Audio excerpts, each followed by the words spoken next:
இல்ல 10th question 2 ஒரு box கொடுத்து 6 மைனஸ் 12 டிவைட் 6 ஈக்குவல் 10 இதான் கொடுத்துருக்காங்க.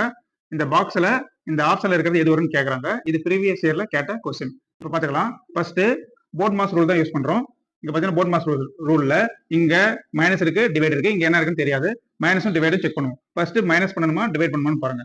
B1 இது bracket of division. First division தான் வருது, அப்புறம் தான் சப்ட்ராக்ஷன் வருது. அப்போ டிவிஷன் பண்ணிட்டு டிவைட் பண்ணிட்டு அப்புறம் சப்ட்ராக்ட் பண்ணணும். ஓகேங்களா? அப்போ 2 அப்படியே எழுதுங்க. 2 அப்படியே எழுதிக்கலாம். பாக்ஸ் போடுங்க. ஒரு 6 எழுதிங்க. 6 டிவைட் பண்ணீங்கன்னா 2 கிடைக்கும். 2 6 12 ஈக்குவல் டு என்ன ஆன்சர் 10. ஓகேங்களா? இப்போ இந்த பாக்ஸ்ல என்ன பண்ணணும் ஒவ்வொன்றா செக் பண்ணிக்கலாம். மைனஸ்ன்றது சப்ட்ராக்ட்ஸ் லாஸ்டா தான் யூஸ் பண்ணுவோம். சரி, இப்போ இருக்கிற ஆப்ஷனை இங்க அப்ளை பண்ணி என்ன ஆன்சர் கண்டுபிடிச்சிக்கலாம். சரிங்களா? ஃபர்ஸ்ட் பிளஸ் இருக்கு. பிளஸ் இங்க அப்ளை பண்ணி பாருங்க. இப்போ 2 பிளஸ் 6 என்ன வரும்? 8 வரும். 8 மைனஸ் 2 நம்மளுக்கு என்ன கிடைக்கும்? 6 வரும். நம்மளுக்கு ஆன்சர் வந்து 10 வரும். அப்போ இது கிடையாது, பிளஸ் கிடையாது, விட்டுருங்க. மைனஸ் பண்ணி பாருங்க. 2 மைனஸ் 6 என்ன வரும்? -4 வரும். அப்புறம் ஒரு -2 இருக்குது. -4 -2 நம்மளுக்கு என்ன கிடைக்கும்? -6 கிடைக்கும். அந்த ஆப்ஷன் கிடையாது, மைனஸும் கிடையாது. அப்போ ஒண்ணு இருக்கு, என்னது? மல்டிபிகேஷன். மல்டிபிள் பண்ணி பாருங்க. 2 × 6 என்ன வரும்? 12 வரும். ஒரு -2 இருக்கு. 12 -2 என்ன கிடைக்குது? நம்மளுக்கு 10 கிடைக்குது. ஓகேங்களா? ஆன்சர் வந்துச்சு. இப்போ மல்டிபிள் போட்டா தான் ஆன்சர் வருது. அப்போ என்ன வரும்? மல்டிபிள் தான் வரும். சரிங்களா? Option C. ஓகேங்களா? இது இம்பார்ட்டன்ட் சம்ம.